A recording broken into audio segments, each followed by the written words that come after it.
Ya son las 8 de la mañana con 40 minutos, profesor, y hay que hablar del censo. Para ello ya está conectado nuestro invitado. Se trata de Edgar Vázquez, que es vocero oficial del INEC. Licenciado Vázquez, buenos días. Bienvenido.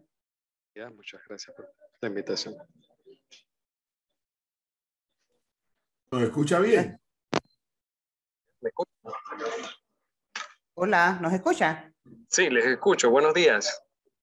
¿Y pudiera encender la cámara o no puede? Sí, un momento. Aquí estoy. Buenos días. Oiga, don Edgar Vázquez, la primera pregunta, una vez más. ¿Por qué este censo va a tomarle al INEC lo que antes se hacía en un día? Ahora lo van a hacer, ¿qué? ¿En 2 meses? En 2 meses, sí, efectivamente. Explique por qué. La principal causa es el cambio de metodología. Puede parecer sencillo, pero el cambio de una pregunta de dónde pasó usted la noche anterior a dónde usted reside permanentemente implica algunos aspectos metodológicos que permiten incluso extender el tiempo.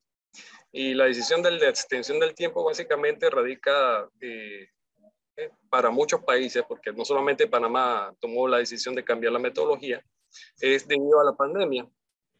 Y la pandemia obligó a repensar las formas en que estábamos haciendo censo.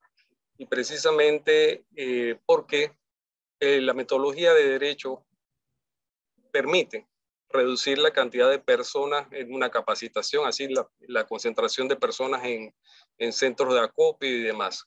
Entonces, ya una vez se empezó a planificar, justo en el periodo en que aún estábamos en cuarentena, cuando empezamos a planificar el censo, se vio la alternativa de reducir los espacios de aforo por medidas de bioseguridad y también para hacer un poco más, menos riesgoso el levantamiento en un día, que es como tradicionalmente lo veníamos haciendo desde 1940, porque los 3 primeros censos que hicimos en época republicana también eran censos de derecho. Ahora, la diferencia del censo de derecho ahora es que permite también introducir mayor oportunidad de monitorear los datos y introducir mayor calidad a la información. Oiga, recién pasado el 20 de diciembre, nosotros comentábamos que por qué no se hacía la pregunta en el censo de si usted perdió algún familiar durante la invasión. Conversamos aquí con el secretario ejecutivo de la Comisión 20 de diciembre y él nos decía que como que la estructura del mismo censo no lo permitía. ¿Eso será posible en algún momento, quizás para facilitar la estadística de gente que falleció durante la invasión? Bueno, ahí esa pregunta, de hecho, se estuvo evaluando una vez hubo la petición de introducirla. La estructura del censo como tal implica que no solamente por la estructura, sino también por aspectos metodológicos. Estudiar un hecho acaecido hace 30 años es un estudio histórico en realidad. Y las preguntas del censo van abocadas a residentes actuales. O sea, ahí tendremos muchas omisiones en el sentido de que hay viviendas enteras que desaparecieron, y si se pregunta por familiares, pues una misma persona tendría muchos familiares que reportarían esa misma persona. Es decir, tendríamos tanto omisiones como duplicidades importantes que nos impedirían tener un dato fiable en cuanto a esa pregunta. Entonces hay que analizarlo mejor en el sentido de las estadísticas de registro y hacer un estudio histórico a una época que se remonta ya a más de 30 años atrás. Y quizás si lo hubieran hecho antes, a lo mejor hubiese sido de ayuda a estas alturas ya por el tiempo. Probablemente si se hubiese hecho en censos poco posteriores a la fecha del evento, hubiera sido una alternativa. Sin embargo, aún se puede hacer rescate histórico siempre y cuando se establezca una metodología adecuada para un estudio. Un censo tal vez no es la mejor herramienta para hacer ese tipo de estudio. Creo, esto se lo pregunté con anterioridad y se lo voy a volver a preguntar ahora, pero siempre con el ánimo de contribuir a que quienes nos están escuchando tengan la información y que colaboren, porque es que el éxito del censo depende de la colaboración de todos nosotros, no solamente de los que trabajan en el INEC. Los del INEC arman el paquete, por así decirlo, pero es la colaboración nuestra cuando nos vienen a empadronar lo que produce el éxito del censo. Efectivamente. ¿Qué método puede darse para que si a mí llegan a mi casa, me empadronan en mi casa, luego 2 días después yo estoy en otro lugar y me llega uno de los que empadronan a preguntarme, o sea, ¿cuál es el método para que se sepa que ya yo fui empadronado? En primera instancia, la pregunta va dirigida a los que residen permanentemente en una vivienda. Suponiendo que una persona se empadronó en su vivienda habitual y está de visita en otra vivienda, pues no se le debe empadronar debido a que la persona está de visita. Es decir, en la pregunta filtro, donde se enlistan las personas que residen habitualmente en el hogar, no debe aparecer aquellos que son visitantes o que están temporalmente. Por ejemplo, también el caso de las personas que tienen 2 viviendas, dado que en la entrevista anterior hablaban de personas que tienen viviendas o casas de playa, pues es en la vivienda habitual donde reside la persona que debe hacerse el empadronamiento. Aquellos que en un momento dado, de repente, puede que estén en una segunda vivienda o casa de playa, deben dar cuenta de que ellos no pasan la mayor parte del año ahí, por lo tanto no deberán empadronarse ahí. Y la casa de playa se categoriza como vivienda temporal. Un método también que tenemos para evitar las duplicidades y que es importante es la toma o la pregunta sobre el número de cédula de cada informante. De todas las personas se va a preguntar el número de cédula para efecto de hacer una depuración posterior. Y eso permite tener un mayor control en cuanto a las duplicidades, ¿no? Personas que de repente, por algún motivo, se empadronaron 2 veces.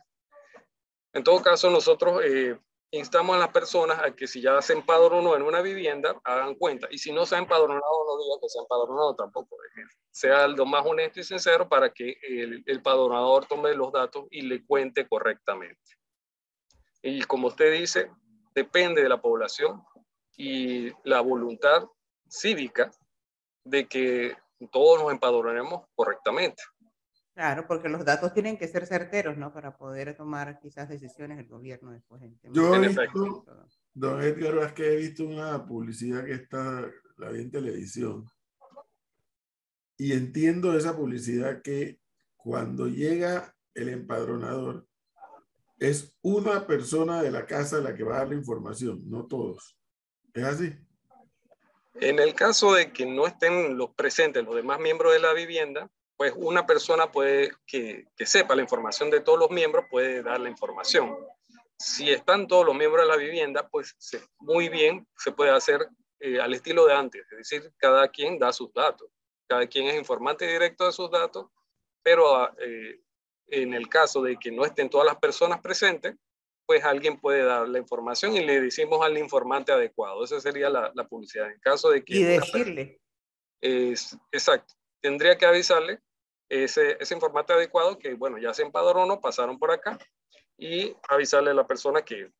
Y estamos instando a las personas que antemano anticipen de que probablemente no van a estar en el hogar y que elijan a esa persona o personas, puede ser una o varias del hogar, después que tenga mayoría de edad, para que estén preparados en caso tal de que pase el empadronador y puedan brindar los datos de todas las personas. A partir de cuando arranque el censo, ¿eso va a ser que unos días específicos o todos los días? ¿Cómo sería en esos 2 meses?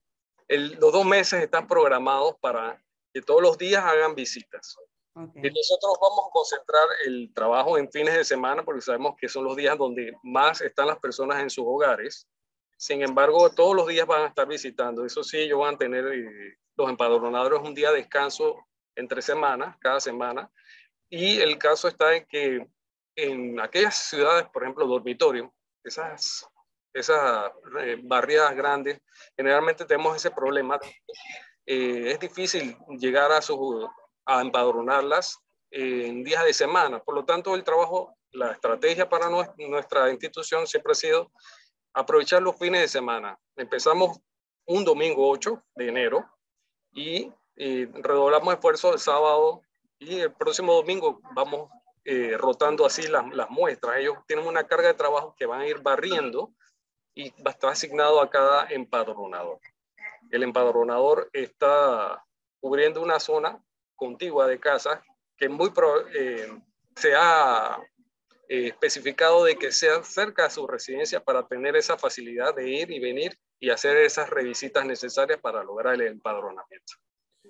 Pero, ¿cómo yo sé, como está ahora la flexibilidad que no va a ser en un solo día el ejercicio, lo cual me parece inteligente, pero me preocupa es cómo yo sé cuándo llegan a mi área?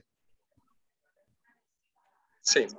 De hecho, antes de cada semana, ellos están haciendo un recorrido de reconocimiento de los segmentos que tocan en esa semana. Muy probablemente, si no está usted en su vivienda, le dejen alguna notificación. Ese ya es un llamado de atención donde le dicen, aquí pasamos y aquí están los contactos del empadronador que está por su área, en caso tal de que usted pueda concertar una cita con esa persona y decir, bueno, yo puedo tal día, de repente el jueves a las 6 de la tarde. Y contactar a esa persona para darle ese dato para que así concerten una cita y acuda a esa hora para hacer el empadronamiento. Eso es parte de la estrategia también. Son las hojas de notificación que se van a estar dejando una y otra vez en caso de que no lo encuentren una segunda vez, una tercera vez y así sucesivamente.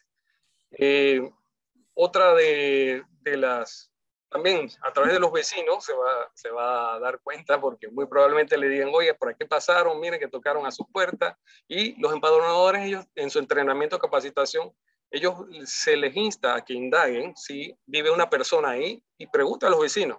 El vecino de al lado, el vecino del frente, probablemente sepa que usted vive en su vivienda y que no es una vivienda temporal, que tampoco es una vivienda abandonada, sino que ahí hay un residente que llega a tal hora y probablemente ellos le den cuenta también de que el empadronador estuvo por su área. Si en mi familia, una persona de mi familia vive por razones de estudio, esto se va a dar en muchas familias donde tienen el hijo, la hija o los hijos estudiando fuera del país. ¿Qué se debe hacer en esos casos? ¿Debe registrarse esa persona o simplemente no se registra? Bueno, en el manual del empadronador, que ellos tienen un manual con todos los casos posibles, si el estudiante tiene intenciones de regresar y está estudiando por un corto lapso, digamos que ya el próximo año regresa, pues se le toma en cuenta. Entonces, los padres pueden registrar los datos del hijo que está por retornar, porque está en una situación temporal con intenciones de regresar al país. Si la persona no tiene intenciones de regresar, pues hay unas preguntas que son de migración, en la cual en el hogar se pregunta, ¿alguna persona se fue a residir permanentemente a otro país? Y si es por motivo de estudio, pues motivo de estudio, trabajo, y así se le registra a la persona, pero no en la lista de ocupantes del hogar, sino como aquellos que emigraron a otro país por una causa específica, en este caso, estudio o trabajo. Preguntan casualmente por las familias que estarán de viaje, o sea, fuera del país, si hay algún sitio web en el que en esos casos se puedan responder el cuestionario con antelación. Ok, con antelación no se va a hacer. Se puede coordinar de repente si van a estar de viaje durante todo el periodo, es decir, estamos hablando de 2 meses. 2 meses, si van a estar, ellos pueden dar cuenta con el empadronador del área y si se va a habilitar algún canal para que ellos puedan registrarse, pero eso se va a hacer a posteriori, es decir, en la fase en que se anuncie, vamos a dar cuenta de cuál sería el método para aquellas personas que... Don Edgar, usted se da cuenta que Flor pretende irse de viaje 2 meses. Mire el nivel que ella tiene, ¿no? 2 meses de viaje. 2 meses fuera del país. Con ganas. ¿Quién se va a ir 2 meses fuera del país, Flor? Bueno, son los casos, son las excepciones. Es que una familia, a ver, una familia, ahora para que viene la fiesta de fin de año, puede que se vaya por 15 días, por ejemplo, a visitar una familia en el extranjero, pero van a regresar. Va a regresar a mediados de enero, a finales de enero, a principios de febrero. Con 2 meses. Está bien. Aquí le dice una señora que es panameña, pero vive en un carro casa. Desde que se jubiló, dice que se está moviendo por toda la República. Va en un carro casa de un lado para otro.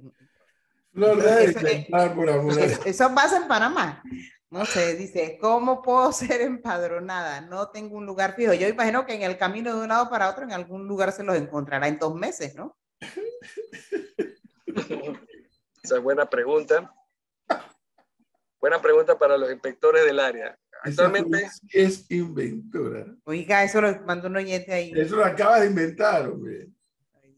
¿Dónde duerme esa señora? En los estacionamientos de los McDonald's. Va de un lado a otro, en un día vive en su carro casa, vive en la vía, donde llegue, donde la agarra la noche y estaciona. Es nómada la señora. Pero, ¿qué respuesta tiene para ella?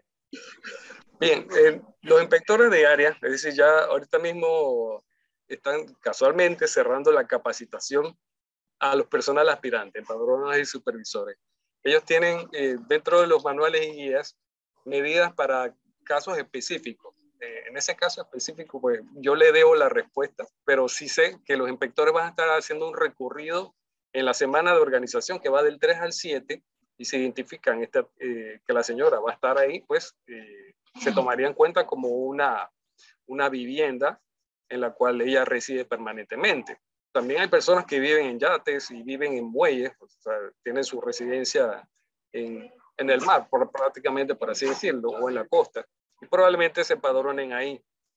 Están los casos también de los trabajaderos, esos también están en el manual, que son lugares que disponen empresas a veces para que empleados que pernoctan en el lugar de trabajo pasen ahí la noche. Muchas veces pasa que esas personas viven ahí la mayor parte del año, entonces se deben empadronar en esos lugares, pero son lugares excepciones, son excepciones a la regla, ¿no?